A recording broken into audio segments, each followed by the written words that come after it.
Welcome in. Welcome into Shaping Reality. I'm Kimberly. I'm so glad you're here tonight. And I also want to welcome Penny Kelly. How are you doing, Penny? Hi, I'm doing well. It's good to be here. I'm glad Yeah, everybody else is here too. So, yeah. I'm excited to be back with you. If you're new here and you're not sure what we're doing, let me explain it to you really quickly. Penny Kelly does a look-see every month and kind of gives us a snippet of what we can potentially be looking for in the coming months. And what we wanted to do with the Shaping Reality series is take the information from the look-see and make it more accessible to our daily lives. In other words, how do we take this broad information about what's going on the planet and make it very, very usable for our day-to-day lives? And that's what we're doing here tonight. So Penny, I'm excited about talking about this month's look-see, although gosh, a day goes by in the world these days and it seems like forever. I So know. yeah. Yeah, it's a little intense. It's very intense right now. So, I say to people, hang in there. Hang in there. We have a lot of stuff changing from minute to minute. So, there's the only thing we can really do is conduct ourselves, our daily life, in some sort of rational way, dealing with what is the best way we can, and keep an eye on what's going on out there in the outer world. Yeah, So, yeah. yeah. Hey, Nellie, we can hear you in the background. Yeah. Oh, good. So, hello, everyone. Penny, we had talked last week or last month, and I had some questions following our conversation that I think other people may have had the questions about too. So I thought we'd go ahead and jump into those three quick questions really quickly. And then I know that you have a paper that is really addressing kind of what we're going through right now that we'll jump into after that. So the first question that I had, and I'm sure a lot of people have had it as well, is that you stated that we incarnate here on earth for a core change. Can you expand on that? Is that means that we are stepping into our sovereignty, we're understanding who we are, we're testing out our power. Can you tell us more about that? Um, okay, so your core is your frequency set.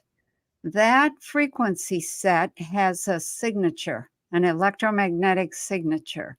And that electromagnetic signature is what we're trying to upgrade or change, reorganize, rearrange the frequencies, and expand to be able to, I'm going to say, incorporate, read, see, hear, feel other frequencies that will allow us to know more, see more, hear more, etc. It's the expansion of consciousness.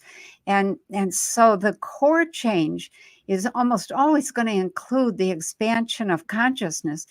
But it also, let me give an example. Let's say that you've been a, a minor artist, painter for a couple of, for a long time, couple lifetimes. And you really want to be able to become a master at that. That's kind of a core change. And so you would come in and you have to be able to sense more. You have to be willing to feel more.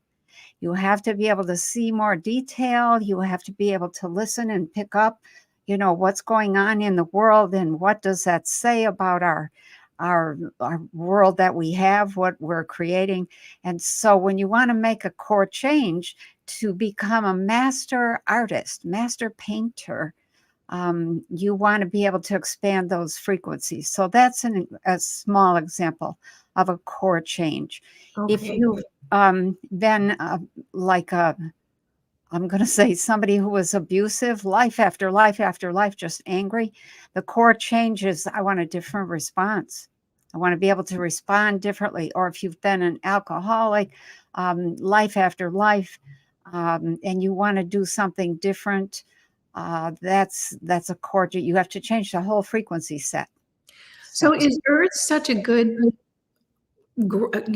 playground for that because it's so challenging? Yeah, it's this 3D reality. This is it. You have to have a body that is that's able to be very, very stable and doesn't change easily. and you have to get that to change. So when you change the consciousness, the body changes, the DNA changes, your chemistry changes.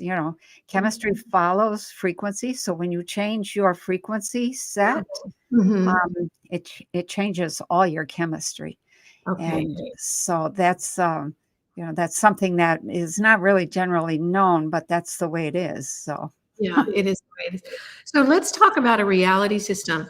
And what I wonder, so we're in this reality system, and I kind of look at it as we're we're in this big game of Monopoly.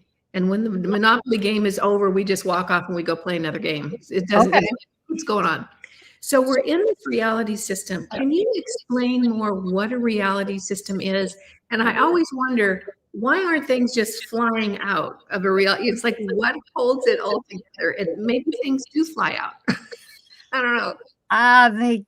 They can, but they don't, because everything is held in place by the electromagnetic fields. Those are the gravity that we all talk about, that we all learned in science. So gravity is just electromagnetic field, electromagnetic field that pulls things towards you. The other end pushes things away. So when you put a bunch of magnets on a table and then you stick a magnet underneath and you run that magnet around, all those magnets up top follow it around, and they all maintain a certain kind of spatial relationship. They do. They work in concert. It's that same thing that holds us together. And the spin that our planet has, which is a left-hand spin, is very, very magnetic. It pulls things inward. If we were to start spinning in the other direction, a lot of things would change, and some things would fly away. Yeah. So, Yeah. Could we make sure all the naughty boys fly away? Hey, I like that idea. So the follow-up question I have to that is, we have so much off-planet attention on Earth right now. Yeah, we do. Why is this particular reality system, out of the millions, why is this one so important to so many different civilizations other than ours? Oh my God, there's 6 answers that I could give to that question. They are very interested in us because the law of life is evolution, number one. And we're right there. We're right there. And there's some things that are happening right now between October 28th and November 8th or 9th that are really very critical. They are the crossing of the 2 timelines, 3rd dimension and 4th dimension, and the chance to get onto that 4D track. So they want to see us do that. Another reason is because, and this gets into a bigger picture that a lot of people would go, what? But we have not been kept informed of other people from across the cosmos, where they came from, what they're doing here, etc. However, this little planet, our sun, is in a little sector of the Milky Way that is very, very attractive. It's out at the far end of an arm, and it's a beautiful, rich, and comfortable place to have like a stopover. It's kind of like an oasis in space for big ships that are coming across from, galaxy to galaxy. They are, like, we have interplanetary systems, and then we have intergalactic systems and travel. And so those ships coming across very often will stop and do some inspection. They have amazing capacities, but sometimes they will end up getting a little bit of damage, or sometimes they get here by the skin of their teeth and they need a few resources. And they often can make most of their resources, but not as fast as they could just pick them up somewhere already made. So that fact that there has been an effort to take over the planets and in this part of the galaxy, in this part of the Milky Way. And there's a whole slew of other people saying, nope, you know, the naughty boys, the naughty ETs, there are good ETs and bad. They have come in, they've done their usual takeover effort. It's almost always the same process, you know, which I think I described recently. I forget where, maybe on JC's program. Yeah, I think it was on JC's. You always do such a good job of that. Okay. Yeah, that ability for us to be able to hold our own, and in spite of the fact that hardly anybody recognizes what's really going on, it's an effort to take over the planet and to use humans who have been distorted or worked on to make them not very agreeable humans. And so we have quite a few of those, and you don't need many. When you've got 8 billion people on a planet, or even 6, you can get by with a few thousand to control the whole thing. Because and you said this, and I think you said this with JC, Penny. You said something that I've been thinking about for so long. Humans are so loving. We're so kind. We're so trusting. Yep. We're just, we don't suspect. At No. least I never suspect. It's like, I would never do that. Why would anybody? I laughed it off. We don't realize, because our nature is so, Yeah. I think, kind of gentle in a way. Yeah. We are built, if I can say it that way, designed to be cooperative, to be telepathic, to be understanding, to be helpful, to laugh, to sing, to dance, to create, to enjoy life. And then when somebody comes along that just has this bad intention that is so bad we can't even get our mind around it, Yeah. we do laugh it off. We ignore it. We say, well, that can't be. Who would do that? I know, and that's I've seen that very, very clearly. Anyway, so all right, one last question. I know this could be an 8-hour lecture on a TED Talk. Okay. Okay, and I feel like I didn't answer the question very well about what is a reality system, so I'll come back to that, but go ahead. Okay, so you talked about the timelines are crossing. Can you just really quickly talk about what is time and why time is a mechanism by which we are marching through these events? You're right about the 8-hour lecture. Let's see. Probably the simplest way to put that out there would be to say that on the planet, our people, us at this time, have a linear type of perception. We have been taught that when this happens, this will be the result. And if you watch, then that'll have another result, and then something else will result from that. And that's linear perception. It's based on cause and effect.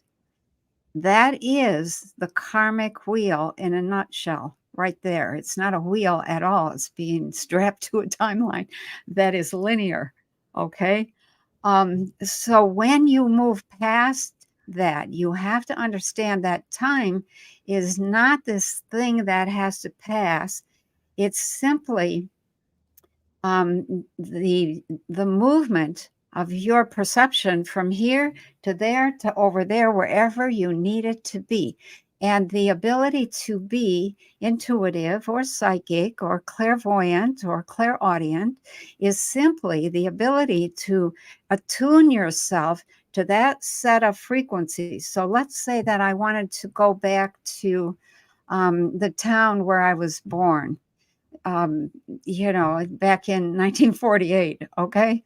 I could tune myself to that town, that frequency set, and I could become aware of what's going on in that time, who's there, what kinds of education, what kind of religion, what kind of governance, what were the people like, the main kind of jobs. There's all kinds of information. If I wanted to go to Chicago in the 1920s, I could tune myself to that frequency set and pick up whatever information is there. So time is when you leave linear time, you enter what's called multidimensional time. Mm-hmm. And you simply put your attention, you give yourself directions to see or hear or know or feel something in a different place or something in a different time or something about somebody, etc. And then you get quiet, and consciousness follows directions almost implicitly. The Yeah. only time it will override is if there's something you really need to know and you're not paying attention, and consciousness will try to get that message to you. So it'll override your directions. But most times you start picking up information about that place, that person, that time. And that's very simply the simplest explanation is to say that time appears to pass when you move your attention from one frequency set to another. Yeah. Yeah. And that's why someone, or at least my experience is that someone who's no longer in the physical, Yeah, if you focus on them, they're right there. It's like that's right. Oh my gosh. Yes. And sometimes disturbingly right there. like right there, because Uh-huh. they have that Yeah, perception, that 360 perception. It's like that's whoop, they're there. They just that's right. focus, because they can feel you or I know. I thinking. know. So It's anyway, kind of unnerving if you're not used to it. So I kind of like it. yeah, I know. Last night I was watching somebody, I don't know who it was, but they appeared, when I was just looking to see what I could see. And I watched this whole series of activity between 3 or 4 people and thought, why did I see that? It was so strange. And they did not look human. Oh, So oh, they were kind of human, or humanoid. We'll leave mhm, it at that. yeah. So, Well, yeah. thank you for the clarity on those, Penny. I'm sure that I'll have lots and lots of questions in the months to come. Okay. You had Okay. shared with me during the week a paper you wrote on shaping reality, and I think now would be a great time to share that. And Okay. those of you who are listening, if you have a question while Penny is reading, put it over in the chat. I'll try to catch it, and Yeah. we'll try to get Penny to address it when she's done reading the paper. This is really good. You guys are going to enjoy this and get a lot. Okay. Okay. So the topic that we chose after the last look-see was, I forget exactly how you put it, Kimberly, but it was like, why don't we talk about perception? Because it seems like the deep state is messing with our perception, something fierce, and they are. So so I started out with this whole topic of perception. So we're at a point in our own history, and on our timeline, and a timeline is just the series of decisions you make that, result in a history, whatever you want to call it, timeline, history, reality. But we're at this point where we have to decide: are we going to come together? Are we going to work together or not? Now, let me just say something. There's a lot of talk about higher consciousness, and getting there, as if you want to escape from here. And that is not what is needed right now. Yes, expansion of consciousness is good, it's very useful, it's a tool. However, reaching a higher consciousness doesn't magically change everything. So, in the long term, yes, but in the short term, maybe not. So the thing that I think we have to realize is that the task in front of us, and this actually is a message from my people, so I can't really claim to have said this myself. The task is not about reaching higher consciousness. You can escape into that if you like, but wherever you go, there you are. And if you're not solidly in another dimension, which means you vacated your body here, then you're going to be affected by what's going on around you. So, the higher consciousness, without the move to another dimension, is just going to make you see more, hear more, feel more, worry more, cry more, etc., etc., until you come to this place where you can detach from a lot and watch and not get hooked. So, so let me say this again. If you're not solidly in another dimension, you're going to be affected by what happens around you, and you're going to be directly affected, especially if somebody drops a bomb on you, or somebody locks up your city and says you can't leave your house or whatever. If a handful of people reach higher consciousness, but the great majority does not, then you're still going to be affected by what's going on around you directly. Because unless you want to leave here altogether and leave everybody behind, then you're going to be affected by all the events happening. So the point that I'd like to make is that there are stages and steps to shaping a new reality system. And the first test is whether or not you can get the bulk of consciousness in the humanity that's on the planet to kind of start moving in the same direction. And the fallacy is that everybody has to have the same mindset and the same intention. No. You can't get anywhere with that. That doesn't create a system. So let me say a system is the result of a whole bunch of consciousnesses that are all doing what they love to do, talking the way they want to talk, doing the work that they love, or sometimes not, doing what they have to do, raising children, making dinner, getting food, educating themselves, whatever. And the result is a system that's composed of a whole bunch of frequencies, a whole bunch, Millie, more than you can't count. Okay. So the stages and steps to creating a new system really amounts to having to get a lot of people kind of pulling in the same direction. It's like a whole bunch of horses all hooked to a buggy. And they're all individual horses, but they're all kind of going in the same direction. Yeah. So in my early 20s, so back to the subject of perception and how it's been manipulated. Unless you have a question, did you want to say something or make a comment? Well, I wanted to make a comment that's why the deep state is so committed to making sure there's division. Oh, yeah. Everywhere. Because if we're continually not creating a system and moving together, we can't get where we need to be. Yeah, the system shatters and it shrinks.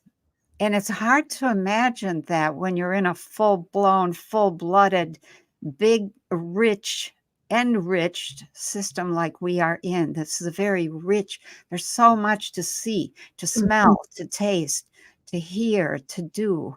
Not all systems are like that. I'll tell you, I've been in a number of them. This is a very rich system. And so I just think that division that we see, or that attempt to divide us, is very deliberate and very consciously being done. So don't fall for that. So back to the topic of perception. In my early 20s, which was somewhere between 1968 and 1970, the authorities talked relentlessly about overpopulation. There were too many people. There was not enough water. There wasn't going to be enough oil. We were going to run out of oil. There wasn't enough productive land. We were going to have food shortages. People would go hungry. Oh my. And there were even articles about limits to the amount of available oxygen. So, however, there was never any mention of the limits to authority when you had too many people. Okay, think about that. The more people you have, the harder it is for those few thousand that are pulling the strings and running things to keep everybody under control. And it Mhm. gets harder and harder unless you educate for cooperation. And we have been educated for competition. So it's the exact opposite. So anyway, there were all these articles, and when information leaked out about an agenda, to reduce the number of people, making it easier for the powers that want to be to control us, everybody blew it off. Just for all the reasons you just said, Kimberly. It's like, why would anybody want to do that? Mhm. What's that about? So people blew it off with the idea that no, the government is here taking care of us. We elect them to do that. Why would they try to get rid of us?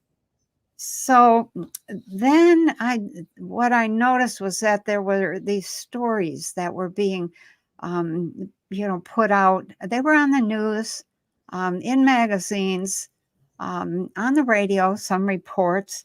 They were just these odd little reports about nature. And this one of the big ones that struck me was the story of the overpopulation of the deer on some island somewhere. They had started out with maybe a couple dozen deer, and they had increased to thousands and thousands. And all of a sudden, they hit, I guess you would call it a tipping point. There wasn't enough grass or feed to keep all of those thousands of deer going. And there was a huge die off, like within 2 years.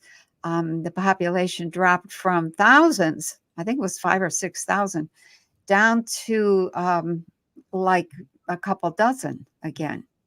So they were kind of starting over.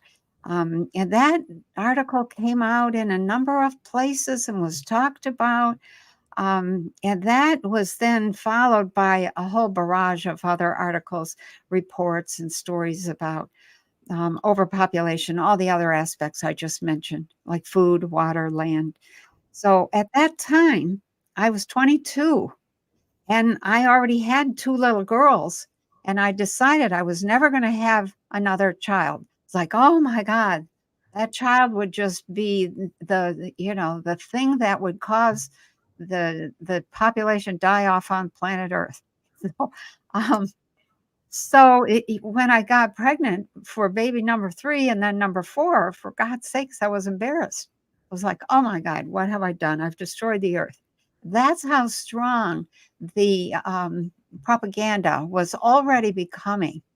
So for the next decade, it never ever occurred to me that the way I felt, the choices I was making, the ideas I was holding, the decisions I was making, never dawned on me that those were being very slowly and carefully manipulated by the government, education, media complex. That was like so far from my thought world that if somebody had suggested that, I would have said, "What's wrong with you? Mhm. Shame on you." I would have argued vociferously that I was doing the responsible thing, that I was educated. And I was by the deep state. So I was being a good citizen, and I was a hearty supporter of what was right. That's how they framed it. You were wrong if you didn't listen and comply. And they're So still using that playbook today. It's the same playbook. Nothing's changed. I know that's so then Kundalini occurs, and then I had a whole different set of problems. But one of the things that occurred was you begin to see everything. And between that and the little man in brown robes, it became clear that there was a hidden agenda. There was some kind of sneaky plot going on. And of course, being naive like I was, I started talking with people and immediately got labeled. I forget what is some movie that had been showing or came out somewhere in that time frame or shortly after that about somebody named Jerry and someone named Alice. So I got labeled either Jerry or Alice. and it just irritated me. But what I could see was that there was this go nowhere plan for the greater population. And people were just moving ahead like there was nothing to think about, Yeah. nothing to pay attention to, and nothing to worry about, nothing to counter. And you didn't have to do anything weird. You just had to be aware of what choices you were making. So as time went by, there's, this tragedy. I began to see it as a tragedy because there was this immaturity that was happening that, I just was born just early enough that my grandparents and my great grandparents were alive and well. I come from a family that lives long. And they had a maturity about them that was very refreshing. And what I was seeing was that everybody was being entertained with food and what do they call it? Bread and circuses. Mhm. And the result was this immaturity. And on top of that was this continuing buildup of fear and anxiety. For nobody could really say, nobody wanted to say what that was until just recently. But Mhm. I could see it. I could feel it. And it was like, oh, wow, that's not going to have a good ending. So, the tragedy that struck me repeatedly would bring me to tears was that nobody understood that we were the ones making the reality. We were the ones, we're talking. It's our words. It's our words, the words that we use, the reactions that we had. It was all the choices we were making. That's what makes a reality system. It all adds up together. And I know there's no accountant on earth that could figure out, the formula, the math for that, but you could see it building. So over time, there was a complete loss of inner authority. Yes. Over and over again, people Yes. backed away. Well, they were afraid to think outside the box. They were afraid to stand in their own truth. Mhm. It was really sad. They couldn't decide anything. Yeah, nothing. And really that people didn't see that they had lost their own power, and they never had been taught to use it. Not like I saw in my great grandfather who was 101. That or my grandmother who lived to be 100. Um, they had a way of, I'm going to say, standing in their truth and in their power that was very quiet and very steady.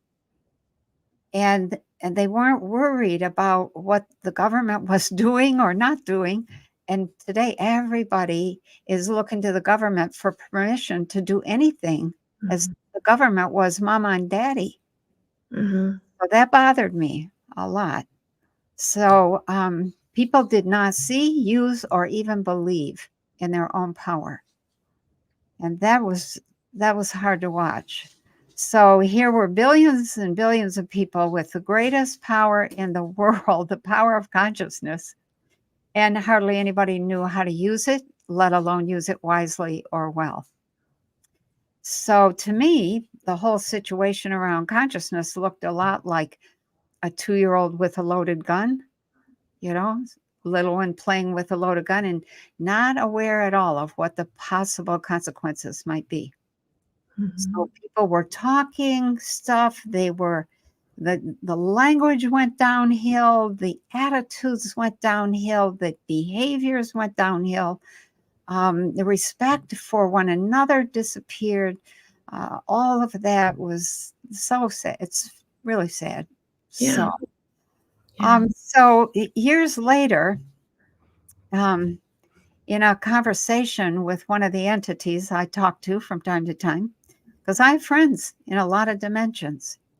And I mentioned the overpopulation problem that was still being thrown at us, and that I was worried about that, and was was there really anything to worry about or no? And I didn't think so, but the advice that came back to me was to recognize that there would come a time when we would need the great bulk of that consciousness if we wanted to save ourselves.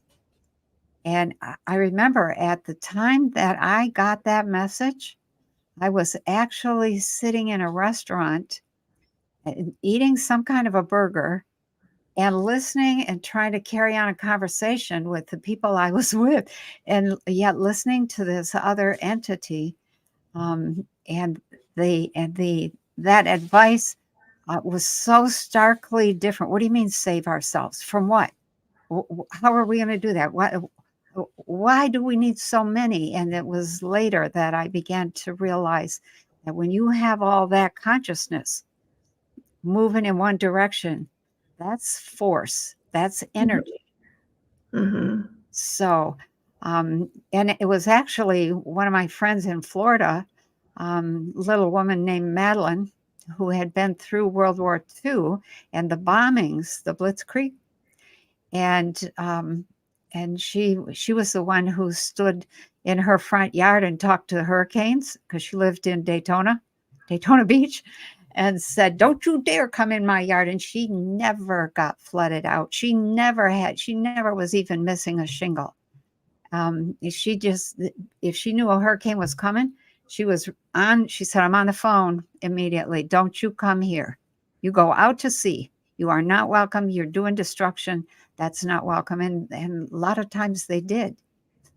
So, so when you realize that one person can have that kind of impact, what can, say, the impact of 100 people have? What sort of impact will 1,000 people have?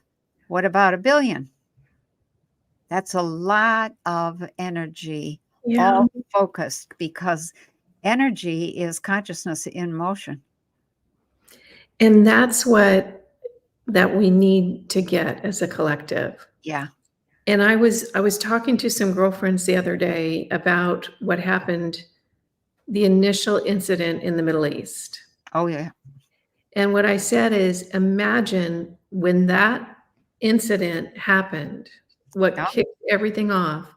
Imagine if the entire planet had dropped down into prayer. Oh, wow. Oh, yes. A completely different That's right. series of events would have gone into play.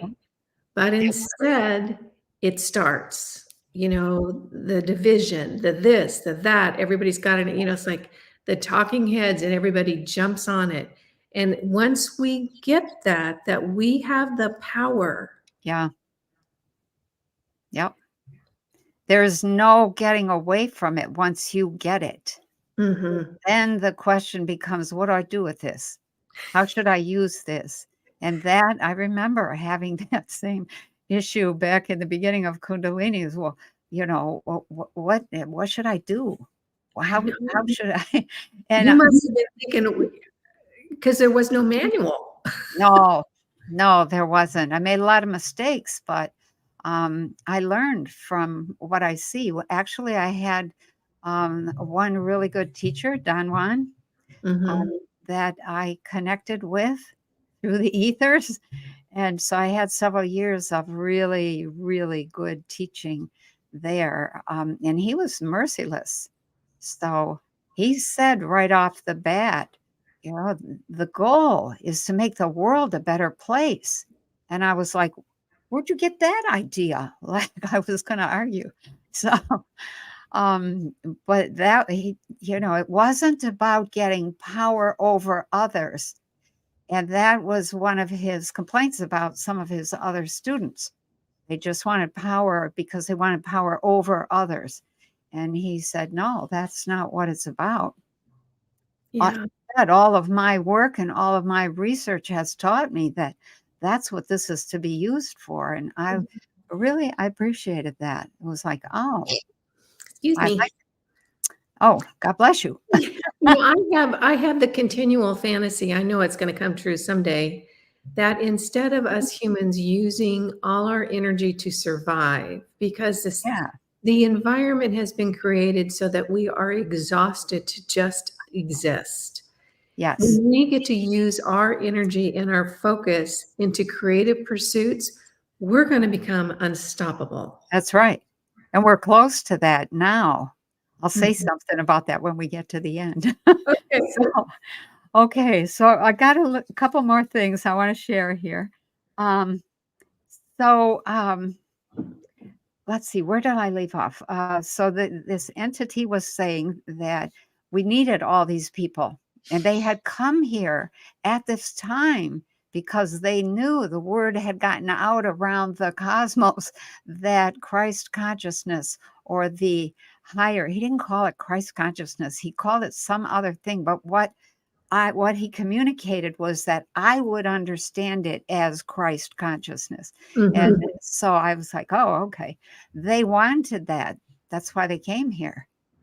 So, I didn't realize what that meant at the time, but now I get it. So we need actually a great deal of focused, intentional consciousness to at least kind of point in the same direction.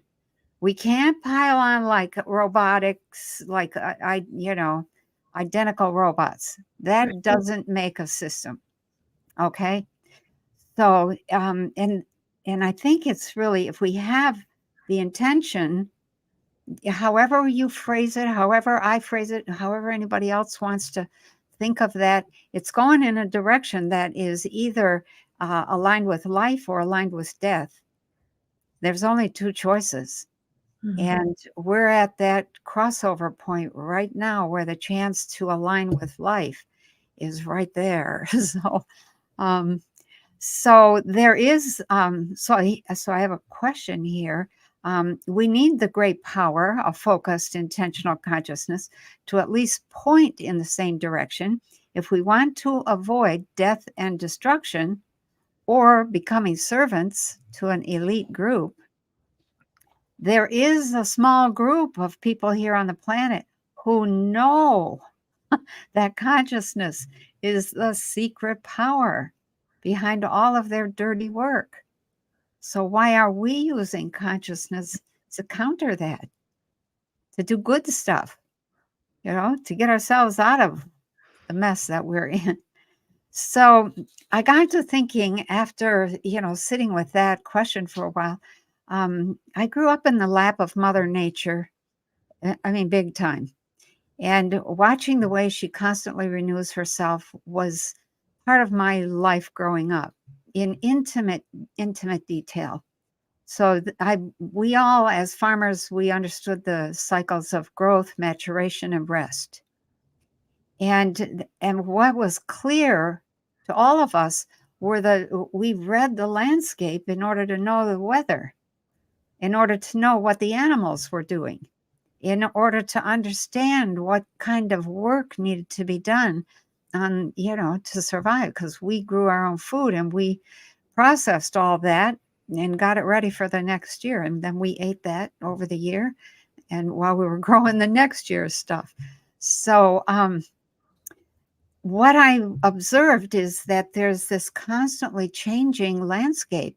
Mother Nature is constantly reshaping the landscape. I grew up comfortable with that constant change. Um, so it makes me sad to think that so many people, the least little thing, the temperature is going to go up 10 degrees, they can't handle it, or it's going to go down 10 degrees. So, so cycles are natural.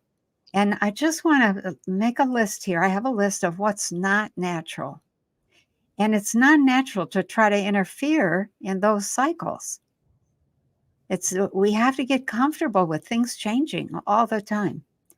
It's not natural to oppose or fight the growth and change that characterizes a healthy system. That's if it stops changing, watch out. It's about to collapse. Settling for arrested development is not natural. Failing to reach spiritual maturity is not natural. full spirit of yourself comes into play. Avoiding or demonizing periods of change in order to what? Sow fear? Make fear rampant? What good is that? Fear of death or periods of rest, winter, because you think you have one chance to live and get it right. That's just not true. So, personifying energy as something material and then insisting that the material is all there is, instead of recognizing and learning to use the energy. Mhm. Fearing the chaos of change instead of recognizing the opportunity it presents. There's a lot of things I could say, little things, you want to move this outbuilding on your farm. It's in the way. You don't have time. Have a big storm, blows away. It's like, oh, there it goes. Thank you. So, failing to direct the course of energy and motion. When you see something's going in a direction that you don't quite like, see it going just slightly in another direction, that's better. So, but you have to understand that you have power in order to do that. You have to use that power. Failing to decide what you want and how you want to live, that's not natural. And that's so huge. Yeah, I've made a list. I think I might be still on my website of what I wanted. It was pages and pages, and people downloaded that. It's like, oh my gosh. I said, I want it all. Why would we not have it? Why would we deny ourselves? Mhm. And I know why, because religion gets in there and says, oh, you're greedy. It's all about material things. I don't buy that. People are good. So, it's not natural to curse the dark instead of learning to use the light. Light is a power all by itself. Mhm. Blaming others for change instead of using your consciousness to prepare for coming changes. What good is blaming? Seeing the planet as a dead, inert, unresponsive blob of water and dirt when she's really a living thing with an energy system, habits, and cycles of her own that keep her healthy. Abandoning your own energy system and its built-in instincts and purpose, and letting somebody else define who you are and how you should be. Not going to work. And lastly, setting up your life for maximum disruption the minute something changes. Set your life up for maximum flexibility. Mhm. So this morning, and the morning that I was having this conversation was October 23rd. I was having a conversation with one of the entities from another place and that I hadn't communicated with for really quite a long time. And I was stewing about how do we come together? How might that come about? What could be done, etc. And I knew that this individual had already faced that on her own planet. And so I said, how did you get an entire planet to come together? And the answer I got was, you need to pray together. And in my typical, what? Kind of reaction, my response was, what good will that do? It was an instant rejection of that. I said, that isn't something that this population is going to do. They won't see the benefit of that. And we need something that fits our time and place. Trust in religion is over. Nobody prays anymore. And hardly anybody goes to church. So what else can we do? And her response was, look, prayer is using consciousness to ask for what you want. And as soon as I heard that, I thought, oh, duh. Okay. So she said, every word you speak is a form of prayer because words shape reality. You know that. You have proof of that. Just ask Mr. High. I think she was referring to Cliff High. Mm-hmm. He's trying to show you what you are praying for, I think, in his altar reports. Yeah, in his linguistics. Yeah. Yeah. And she said, every thought, word, feeling, and action is the prayer in which you use energy to shape your reality. Mm-hmm. If you don't know how to begin, try different stuff. She said, try different things until you find something that works. There is no one way to pray correctly. There's only the awareness that you're asking and you're not backing down. So Mm-hmm. she said, perhaps you could start by putting up a paper and inviting those who are interested to add statements, about what they want. Stopping to think and feel your way. Or then she said, get together occasionally and read the whole list and the whole collection of statements, stopping to think and feel your way through the list. Repeat as often as you wish. And she said, be as unrelenting in your asking Yeah. as the energies surrounding you. Mm-hmm. Coming together is a little by little thing. So just start, see where it goes. If you don't come together as a group, you still have to get yourself together as an individual. Mm-hmm. The conversation ended there because I was like, I should just be quiet. Maybe I need to go think. Yeah, right. So I'll close there again, saying that the task that's before us really is to shape the reality, because each one of us is a budding creator. Mm-hmm.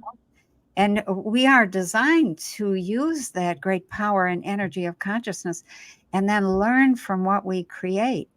Mm-hmm. There's no such thing as getting it right all the time. You do it, you think it'll work, it doesn't work. Oops. Okay, let's redo it. Let's see if this works better. And that's maturity, Penny. Yes. That's Yes. maturity. It's like you just keep fiddling until you figure out what works. I love that word, fiddling. Yeah, that's right.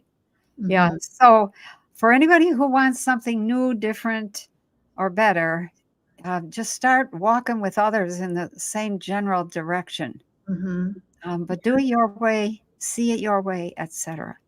Yeah. So I thought maybe I would just leave two hanging questions.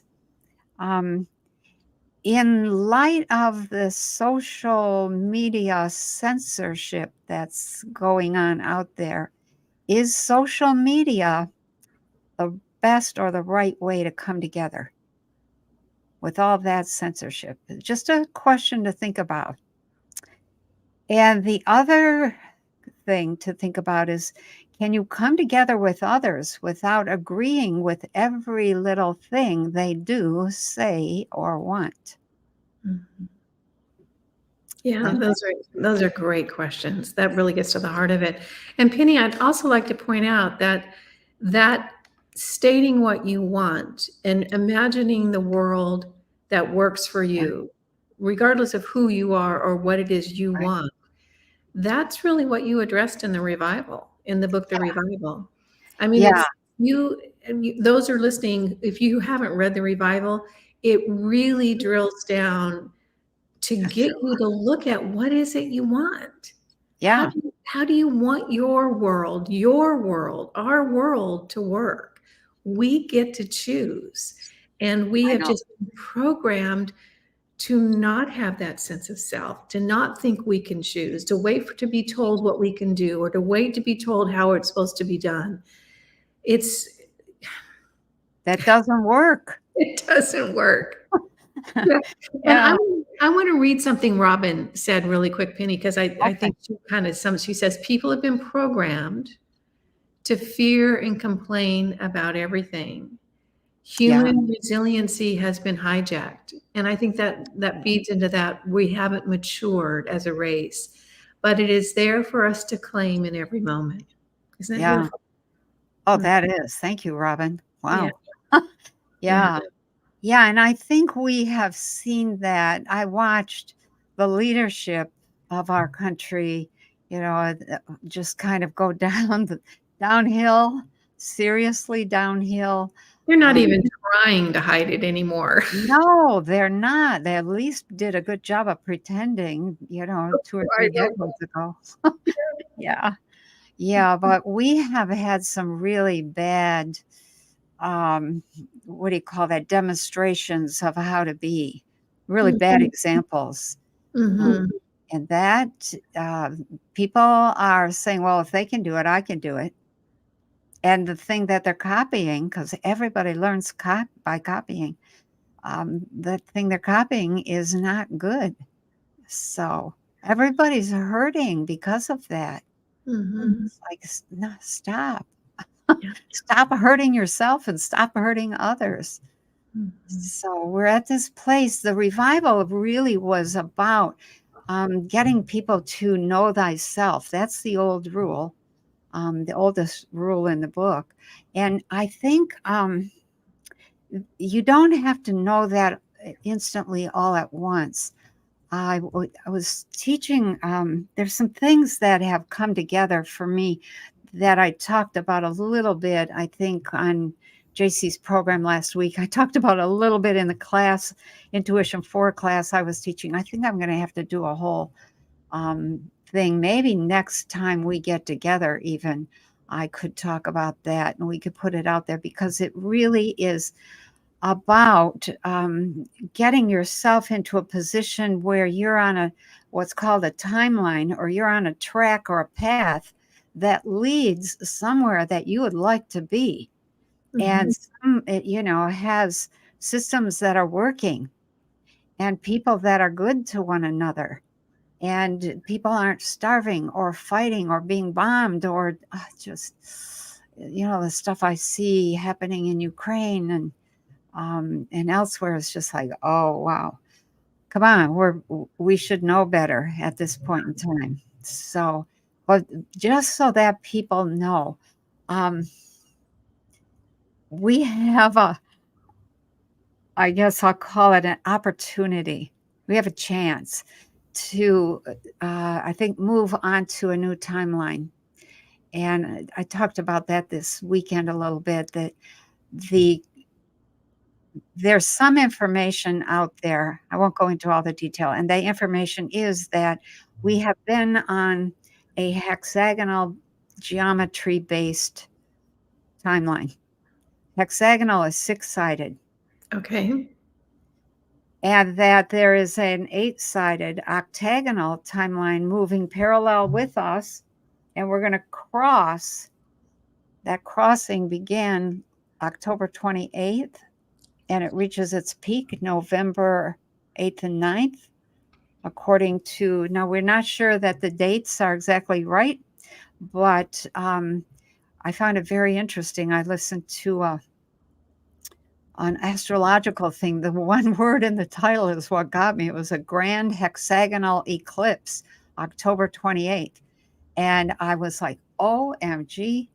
And I don't think that kid that was doing the astrological reading, understood what he was saying. But when you understand the background of of this timeline crossing and what that means, goes back to the little men in brown robes saying you have to choose an alignment. And if you choose death, you don't have to do anything different. You're already on that timeline. Yeah. If you choose life, then you have to align yourself so that everything you do nurtures life. And that we're not really very experienced at that. And maybe, our first reaction when we see a bug is smack, you know, get that bug or whatever.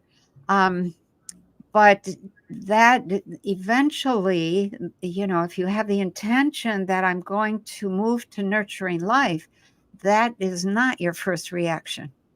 So, and I realized this is a funny little thing. Um, right after I was divorced, this was back in maybe 2008 or 9, somewhere in there.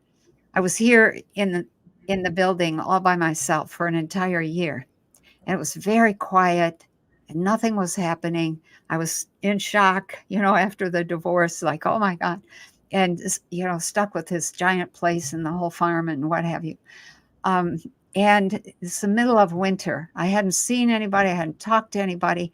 And I'm in my bathroom washing my face, and I'm reaching for a towel, and I can't find it. So I have to open my eyes, and I'm looking down so that my face drips, where I want it to drip.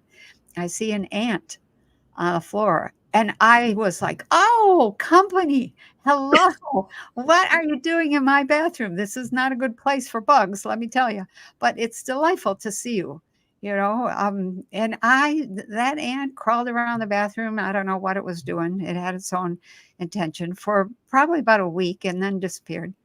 But it was at that point I thought, either you're going crazy or you're getting desperate or you need to get out a little bit more or something. Well, But I mean, I think that illustrates for me that expansion of consciousness. That yeah, we're not going higher, we're expanding out. And when we expand that right. consciousness, we start realizing we're in the middle of a system.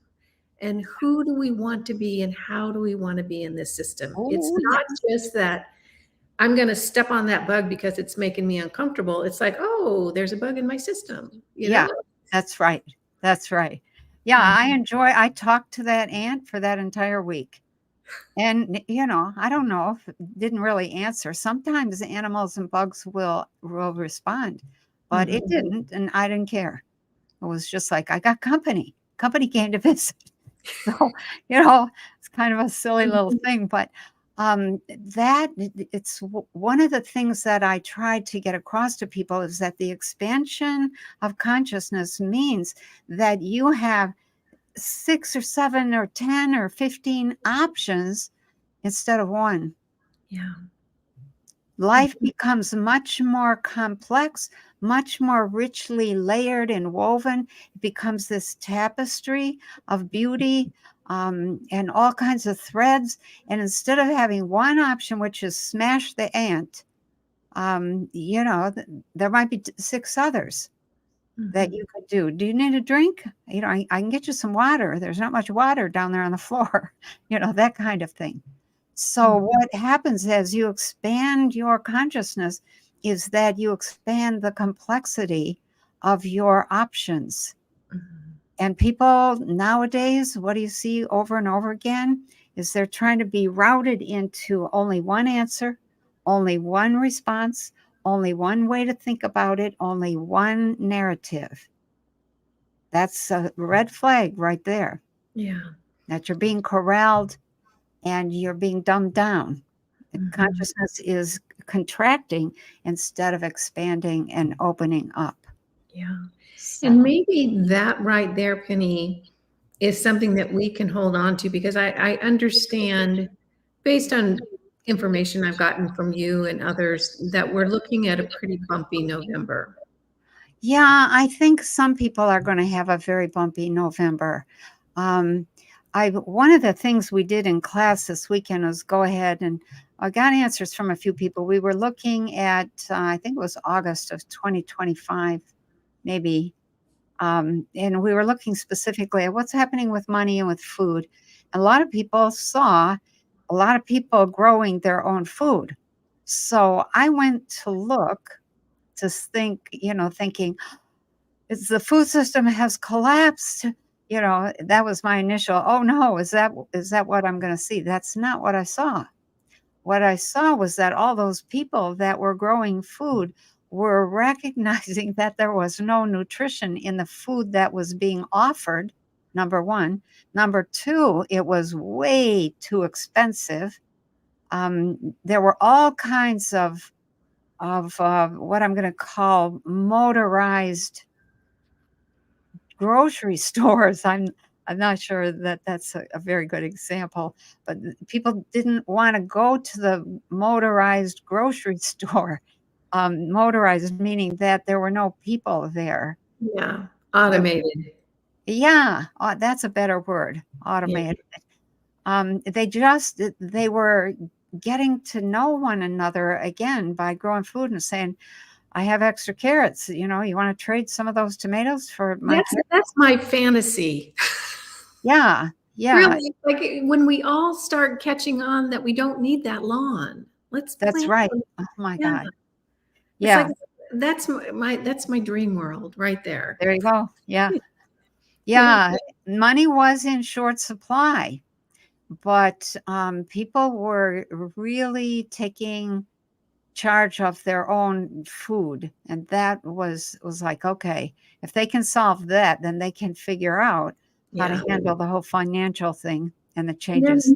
then we start growing up. Yeah. We start maturing. So Yeah. Penny, we're a little over an hour now. I, Okay. I thank you so much for all of this. Oh, Keeping grounded and believing in yourself and just finding that yeah. center. I know. Here's the cool thing is that once you get even a little taste of it, it's intoxicating Yeah, it and is. you just want more and more and more. What I would like to finish up with is kind of the comedy relief Okay. for right now. And this is our wild card conversation. I'm going Okay. to try to insert a wild card in whenever we do a show, and has to do with common sense. Oh, And one of the tricks that the naughty boys are pulling on us is making us feel crazy. And let me give you some examples, and everybody's going to laugh at this. okay. The person who's currently living in the White House right now was doing an interview. I'm sure you saw this, Penny, where he was talking and his chin was literally melting off his face. Something was not working there. And Oh, everybody acted like nothing's going on. And then there's a politician by the name of Fetterman. oh, yeah. The Fetterman that is being pushed out there now is not the same human as the original Fetterman. And anybody can see it. I mean, the tattoos are different, that it's a different human. Oh my. And and I look at it and half Oh, the wow. time I'm laughing like, are you trying to tell me that you're going to act like, I mean, they're talking about the policy that this Fetterman is Oh my talking God. about. And I'm saying, are we just going to ignore the fact that that's a different human? What are we doing here? Yeah. Half Wow. the time it makes me laugh, and half the time it feels crazy making. Yeah. Yeah. And that, we just had an event in a country south of us along the ocean Yeah. where a I saw it. weather event happened that was, from what I can read from meteorologists and people understand weather, that was impossible Yep. naturally. Yep. And everybody's just acting like that's just Mhm. what happens. I know. So, do you have any? I know that I don't know if the intention is to make us feel crazy or to disorient us from reality or to just completely wipe away any belief in our perceptions. I know. Wow. What can you share with us about, and we get right back to that core, knowing that what you're looking at and your perception is true. Yeah. So can you talk about that, perceptions? Okay. That's the answer right there. You just gave it. When I look at all that stuff happening, and I'm old enough to have known at least a little bit about natural cycles, natural weather patterns, natural behavior, etc., and on and on. And I watch what they're doing. It's like, okay, they're just revealing who they are. They are crazy. They Mhm. are mean, and Yeah. they are stupid if they Mhm. think we're falling for, well, some people are obviously, but some of us are not. And that's just from my point of view, that kind of behavior is just, it's over the top, it's overkill. And that is just, they're going to do themselves in by trying to push harder and harder. And everybody's stepping back going, what are you doing? Mhm. It doesn't make any sense. And if there weren't loss of life and so much suffering, it would be funny. I know. But it is sometimes really hard to look at that. I looked at the the scenes along Acapulco and thought, oh my gosh. I hadn't seen the John Fetterman thing, but It's um, a good one. I mean, really is. It's a good one. If okay. I find side by side photos, Penny, I'll send them to you. You'll crack up. Okay. Yeah, there's been quite a few people that I've seen lately and I glance over and then it's like, that's not the original one. I don't know who that is, but it's not them. And everyone's acting like I feel like I'm in the Emperor's New Yeah. Clothes. Yeah, there you go. Yeah. He really didn't have any clothes, I We think. didn't have any clothes. Um, I guess the point I want to get across is that it can feel crazy making, yeah, and it can yes. feel lonely and disorienting and Yeah, all of that. And don't buy into it. right. Stick with what you know. I know that's not Fetterman. I don't care who says it is. I have eyes. I know a man's chin is not supposed to be melting off his face. I know that. I'm clear on that. So, I'm not going to believe the nutcases that expect me to not notice that. Oh So, my God. I bet. Yeah, I know. And I have to say that you that's going to test our trust in ourselves, our trust in our own perception, and that test does have to happen. If you don't trust your own perception, you're lost. You mhm. don't have anything, there's no inner rudder that you can use to guide your ways or navigate in such a way that makes sense to you. So, yeah, we're seeing a lot of crazy stuff. The thing I watched today, it was a physics demonstration. I don't know if you saw it. How to make um, it appear that there are voices in your head. Well, we have that technology. We've had that technology for a long time. And almost every one of the mass shooters has said the same thing. I was hearing these voices, this voice is telling me, do this, do this. Like all of them have said the same thing. That's not accidental. They're not crazy. I mean, they did a crazy thing by shooting, but there was some really serious technology being used on them, and they almost always are people that have some sort of psychological weakness that gets reported up the chain to the powers that want to be.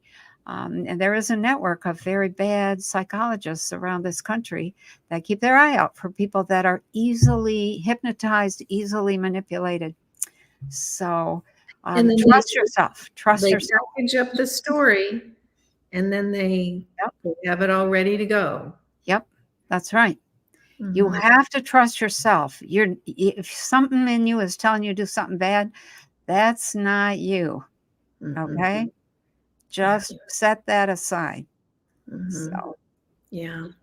Okay, Penny, 3 tips for oh, staying sane over the oh, next month and keeping our sense of humor in the fact that right. we can build that world that we all dream about. Yeah. And Yeah. that's not fluff. We really can. We can. Oh, and I think that, so the first tip is that I would say would be, spend a little bit of time thinking about what kind of world you want to live in. What would be your ideal house, your ideal location? Never mind your ideal government. That's got to be worked out at other levels. But your ideal diet, your ideal family, what would be your ideal? Second tip would be, what do you have to face in order to get to that?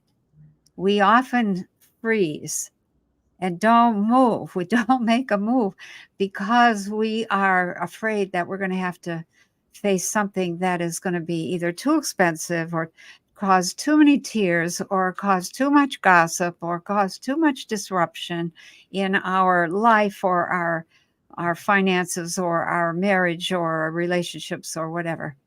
What would you have to face? And the third tip is be sassy. You're just human. You don't have to explain yourself to every Tom, Dick, and Harry that comes along. So, when people complain, just, they're being sassy. Okay?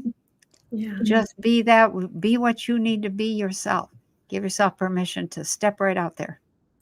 Thank you, Penny. Thank you so much for your insight. And I'm glad that you're here for us. Yeah, well, when I started out, it was like, I'm sure that everybody else is seeing the same thing. And I think now a lot of people are. So it's kind of heartwarming. And we are so close to moving into that new timeline. Keep your intent to enter, how do I say, to nurture life. Keep that close over this, especially over this next month. Because we're moving right through something that is absolutely critical. And there isn't going to be any obvious test, and there's not going to be any big, balloons and music and trumpets sounding when you have succeeded. It's just going to be that, oh, you see, we're going in the right direction. Yeah. Yeah, that's your reward. Thank you, Penny. And for those of you who, I want to share with you the books of Penny's that I think are just fabulous. Yeah. The first one is The Robes. The Robes is the primer, in my opinion. All her books on consciousness are really going to help expand out. The book of the Revival is an excellent, excellent workbook to help you really understand what it is you want, what kind of life, what kind of world you want. It's so valuable. I learned so much from the Revival. I've learned so much. Also, you can go to pennykelly.com. She has courses on consciousness. That's what she's here to do. And little job. Teach the world about consciousness. I'm here to change the consciousness on Earth. Yeah, right. I know, and I actually have said that many times, and afterwards got to thinking, it's like, how does that come across to people? They probably think I'm nuts. Oh, well. I would think like, oh my God, what have I gotten myself into? Regularly, it's like, are you sure? I don't think, well, okay, I'll just keep going. Yeah. All right. Well, Penny, I look forward to next month. Okay. Yeah. Everyone hang in there. We can do this. We will do this. Yeah. And let me invite people to send in questions to either Kimberly or to put them on the website or on Rumble under this video, or send them to us at info@pennykelly.com. Okay. And we'll see if we can answer some of those. Or, if you want to focus on a particular topic, let us know. Yeah, it'd be fun to just do just a Q&A, answer a bunch of questions, knock them out of the park. Yeah, Q&A. How do we revive ourselves and our country and our world and our system? Yeah. Where they go. All right. Okay. All right. Real good. Okay, Thanks, we'll see everybody. Thank you for being here. All righty. Bye-bye. Okay.